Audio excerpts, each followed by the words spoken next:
there was a incident between Johnny and Amber here during that trip. Can you please describe that incident? Johnny was in the office up here, and he was agitated, kind of walking back and forth. I'd asked him if he needed anything because I wasn't sure if he was up here to get something or was looking for something. And Amber came in, and she was asking him to tell him to come back to the house. Please come back. I'm sorry. Come back. And he stood here, reluctant to go. Didn't want to go. And a little exchange back and forth. He left the office and got into his vehicle and started it up, and Amber went outside and stood in front of the vehicle so that didn't drive away.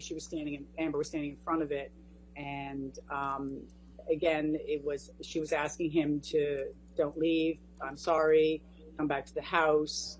After a couple minutes, she got in the vehicle and they left to go back to their house.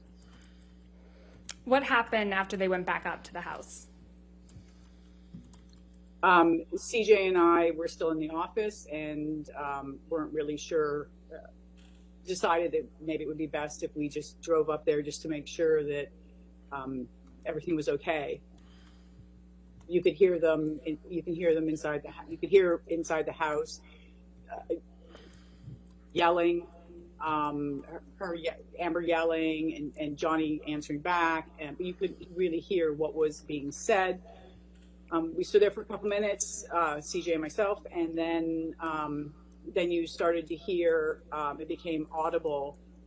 Amber was telling him that he was a washed-up actor. He was going to die a fat, lonely old man.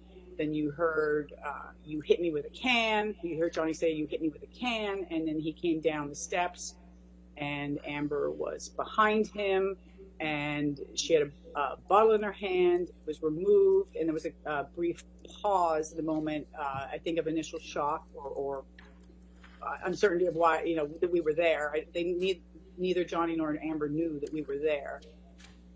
He proceeded to walk back to the John Deere, and she again walked. He was just sitting in the seat. Amber came up to him and was asking him to come back in the house. That she was sorry. Please come back in the house. He didn't come out of the seat, and she was hugging and kissing him. And I love you. I love you. She was telling him I loved you. He didn't react.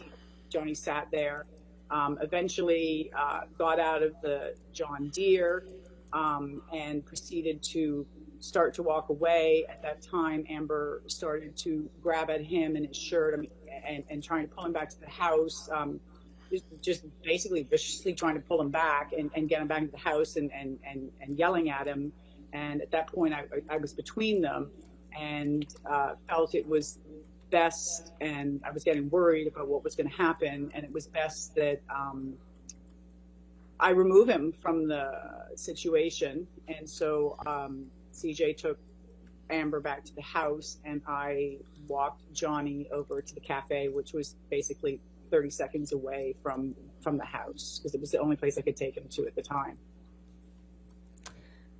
And you mentioned that Ms. Heard was viciously trying to pull Mr. Depp back. Can you explain what you mean by that? It was like clawing, grabbing at his clothes, grabbing his hair, trying to pull him back, like an angry, like he was leaving and come back. He couldn't leave in the vehicle because the keys had been taken out. So there wasn't a way for Johnny to drive away. The only way was for him to walk away, and it wasn't a pleasant situation of wanting him to not leave, and angry and yelling and just yelling, come back, don't leave, and things like that. At any point, did Mr. Depp hit or touch Ms. Heard? Objection leading. All right, I'll see an objection. Ms. Roberts, how did Mr. Depp react to Ms. Heard viciously grabbing him? He didn't. He stood there with his arms by his side, and he didn't do anything.